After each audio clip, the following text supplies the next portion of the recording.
dëshira për të duk luksi, i cili pastaj ky luks e krijon e fut njerën në një stres, në një garë me kohën, edhe në një garë me të tjerë, me kohën, me veten e vet, sa më shpejt bëj miliona, ku na shohim njerëz që e qesën i thonë sa vjet i ke pas kur je bë milioner. Po çka ka lidhje sa vjet i ka pas, ai ka pas rrethona të tilla mu bë milioner në 30 vjet ose 20 vjet, ti nuk i ki. Ai tjetër atje në Amerikë, domethënë që është miliarderi më i madh i botës, ai ka pas rrethonat atje, po të tjerë nuk janë si ai, mund më koni 100-200. Pse patjetër me bë krahasime, pra ngar me vetveten që kjo krijon stresin pastaj. Pastaj ngar me të tjerët, tu këshyr me bë krahasime, siç e përmendë ti i nderuar kryemam.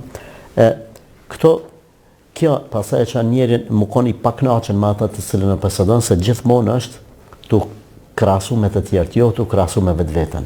Pastaj tu krahasu veten te gjërat e jashtme, domethënë te rroba, te makina, te telefoni. Është problem me gjetë ndikon i cili thot ta përmirësoj si vjet veten më shumë se sa vitin e kaluar. Si vjet përveç që kom bani hatë me pibaj 2 në Ramazan. Si vjet kam mujt me agjeru të hanet të vitin tjetër kom e shtu edhe për shembull 3 ditë të bardha, për shembull të mujt.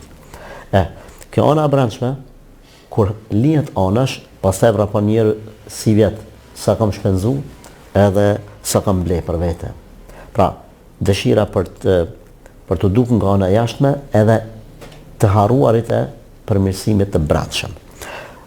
Mos rregullimi sa duhet i personalitetit brendshëm, pra me fuqizu veten për bazë provave, me fuqizu veten karshi të ndimeve të vetmis për shembull, ku ka njerëz të cilët janë shumë të mirë në publik, po kur janë vetëm vjedhen, mashtrojnë, rrajnë, ku habitesh ti domosdoshmë se si ka mundësi filan personaliteti me bën një gjë të tillë. Pse? I përmendën fillim unë, njerëzit me renomi botërore, pse? Mungon frika e Zotit, se të brendshmën nuk e ka rregulluar. Pastaj kjo e çon në drogë, kjo e çon në alkool, në amoralitet të shfrenuar. Gjithmonë amoraliteti është i ndaluar, po ka amoralitet edhe të shfrenuar pastaj, të paimagjinueshëm.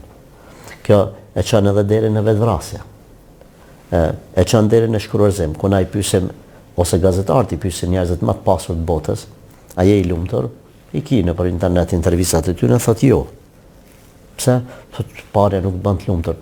Ama ai e ka provu edhe sheh domethënë se si jeton thjesht në një stres ditor. Kjo mund ta çojë njerin në demoralizim edhe në vetvrasje. Kush bën vetvrasje? Njerëzit të cilët kanë mas shumti. Kush bën, nëse guxoj me thonë budallat që më të mëdha, njerëzit të cilët i kanë kretat mirat.